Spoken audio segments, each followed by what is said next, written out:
Agronomic Board's mandate, it's found in the Agronomic Industry Act, Act 20 of 1992, with the objectives to promote the agronomic industry and to facilitate production, processing, storage and marketing of controlled crops in Namibia. That is more entails in terms of two legs. One is more the facilitation aspect, and then the other part is more the regulatory function.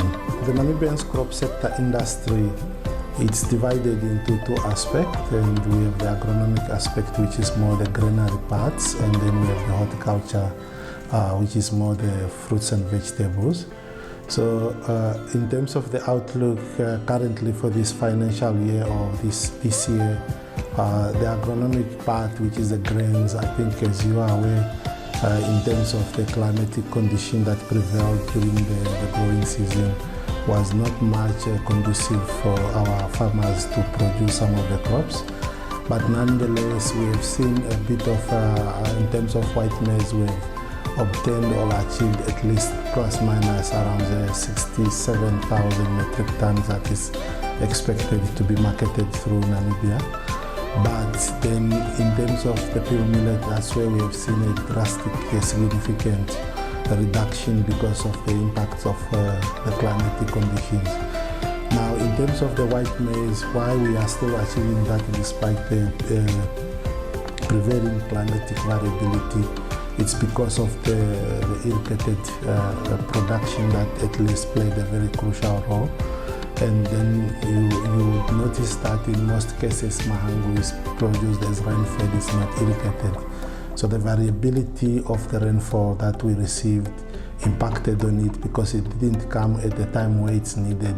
Then it shortened the growing period to ensure that there's nothing much to germinate, and some of the farmers decided not to grow because the time frame that was left after receiving the rainfall was not good enough to start the production.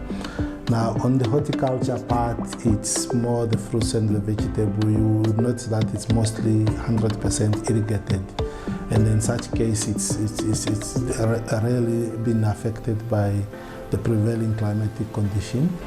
But I think the prospects of the horticulture are good, and we have seen a lot of close border period because we have sufficient local produce for certain products that we are producing. So I think in terms of the whole overview, for horticulture is good. For the grain part, it's not bad compared to in terms of the staple food crops of white maize, but I think it's bad in terms of the pure millet that affects now access to foods or availability and affordability. The rationale behind the closing of borders is based on as we promote the crop industry, to say how do we ensure that locally produced products have access to the local markets. First, I think that was an initiative that came through government earlier around 2000-2002, where especially from the horticulture part in terms of the national horticulture development initiatives that we started to say, how do we ensure that we facilitate the local retailers or traders first to buy locals before we allow them to import. And that's what came in, and then we came up with a market share promotion scheme to facilitate for us the cross-border issue. So we have, in horticulture, we have 19 special controlled crops that we close the border, which means that when we have sufficiently locally produced products expected, after we do our production forecast for the next 5 months, then we already pre-warn retailers that this particular period will be closing the border because we are expecting sufficient local produce, which is higher than the local demand. And then the intention is really to at least to ensure that our local farmers have access to the market, not to produce products that goes for the West.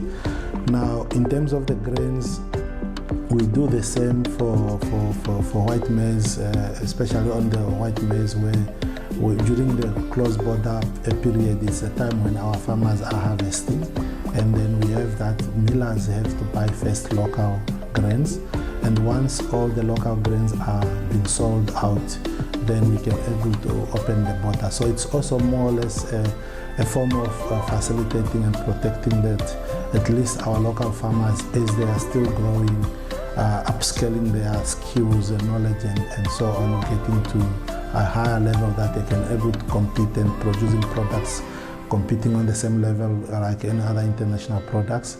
First, we need to provide them this form of guarantee of access to the market.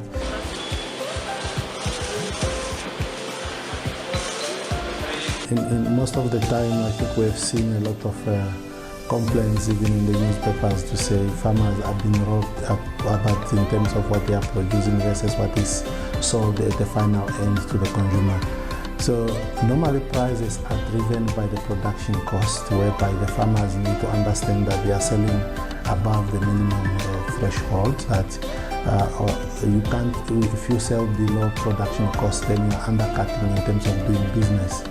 And then when you look at the vegetables in terms of that, NAB undertook to establish a guide, kind of an enterprise budget guide, which indicates to say at the minimum you can able to sell tomatoes at $25 per kg as an example.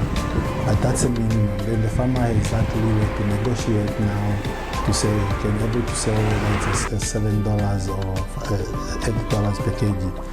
Now, once they have agreed with the retailers, for example, to purchase at $5 per kg, now the retailer, it's still part of the value chain. It's not yet at the end of the consumer. So the retailer needs to do the makeup in terms of the demand, because the retailer has a base of the clients. So the retailer will make a makeup in terms of how much is it costing in terms of reselling cost of that particular products from $5. That $5 exact could have been charged as a farm gate price, but then there's transport to go pick up that particular products from the farm, take it to the retail, package it and wash it and start reselling it. So the retailer may put up a markup of double on that. But what is important is that the farmer is not being robbed, because the farmer has already made the income or profit out of the sale of $5, because that is above the minimum that the farmer is selling. So the retailer is also going to do a markup that is equivalent to the costs of handling until selling that particular product, including some of the markup of, say, there might be a 10% loss, because the fresh produce, if you are getting 10 kg, you might come and lose it at the end, but then you say, from what I'll sell, I'm still able to make up for the loss. So that's what now the retailers might be able to be doing. As you know, the diversity or Namibia as a country, we have different corners or different production zones where we need to provide different services. And that services comes at a cost whereby we need human powers or human capitals to be providing such services. At the same time, we need financial resources. But I think what we have done so far is that we split Namibia into 7 production zones. It's based on us in terms of the agronomic zone to monitor, to assist us to manage, facilitate and promote the industry. So we have distributed resources accordingly to the different zones, and we have aligned that the priority for us is to have the competent manpower on the ground that is able to facilitate such activities within the crop industry. And then that's where now we have dedicated that we have capacity building activities for ensuring that when we are hiring staffs, we need to capacitate them, to train them, to bring them to the level of, in terms of competence, the level of where other staffs are.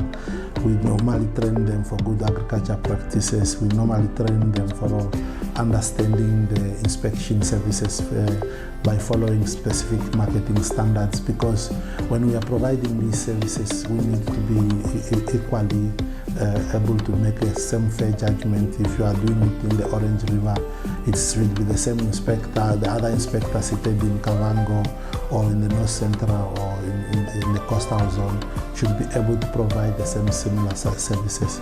So now linked to that, we made sure that for us to close that gap of these challenges, we had to introduce the implementation of quality management system through the ISO 9001:2015 standard across the organization, because it's aimed for improving quality services within the organization. And so far, we have done very well in terms of the implementation. Our systems has been audited by NSI already. We are expecting NSI to pronounce themselves by somewhere around next week whether we have passed that certification, that to become also to join those organizations that is implementing the ISO 9001 standards. And then the moment we have achieved that certification, what it means is that our organization is improving in providing quality services. So I think that's more or less how we have approached the issue of addressing the challenges of providing services to the industry we are serving.